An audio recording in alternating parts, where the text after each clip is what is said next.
గత ప్రభుత్వంపై Hyderabad mayor Vijayalakshmi hot comments చేశారు. గత ప్రభుత్వం జీహెచ్ఎంసీకి నిధులు కేటాయించినా విడుదల చేయలేదని విజయలక్ష్మి అన్నారు. తమ చేతికి నిధులు ఇవ్వలేదని, తాము ఖర్చు చేయలేదని విజయలక్ష్మి చెప్పారు. నగర అభివృద్ధికి కాంగ్రెస్ ప్రభుత్వం 10,000 కోట్లు కేటాయించడంపై ఆమె హర్షం వ్యక్తం చేశారు.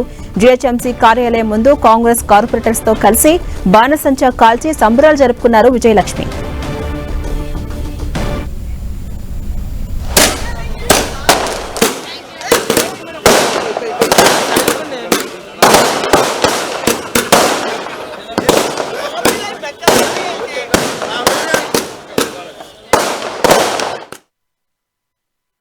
$10,000 కోట్లు ఈ రోజు హైదరాబాద్ నగరం అభివృద్ధి కోసము మా కోసం ఇచ్చినందుకు, నగర అభివృద్ధికి ఇచ్చినందుకు మా అందరికీ కూడా చాలా సంతోషం వ్యక్తం చేస్తున్నాం మేమందరం కూడా.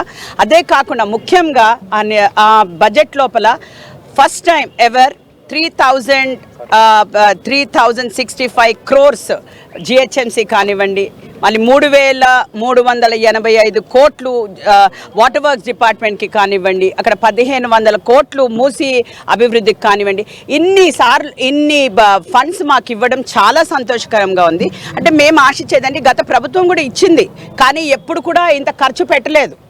జిహెచ్ఎంసీకి అని వాళ్ళు ఇచ్చారు, వాస్తవానికి వాళ్ళు ఇచ్చారు, కానీ మేము ఎప్పుడు కూడా మా చేతిలో రాలేదు, మేము ఖర్చు పెట్టలేదు. హోప్ఫుల్లీ ఈసారి మా సీఎం గారు హామీ ఇచ్చారు ఏంటంటే ఈ నిధులు తప్పకుండా జిహెచ్ఎంసీకే చెందుతుంది. అయితే మేము అనుకున్నాం ఈ డెవలప్మెంట్ లోపల మీకు తెలుసు ఇప్పుడు వాటర్ వర్క్స్కి ఇచ్చిన మాకు ఎన్నో సమస్యలు వాటర్ వర్క్స్తో మేము ఫేస్ చేస్తున్నాము. అండ్ జిహెచ్ఎంసీ అభివృద్ధి కూడా అంటే ఎక్కడో పనులు కూడా చాలా ఆగిపోయినందుకు ఈ ఫండ్స్ ఇచ్చినందుకు, ఈ ఫండ్స్తో మేము చాలా అభివృద్ధి చేయగలుగుతాం, కొంచెం ముందుకు వెళ్ళగలుగుతాం.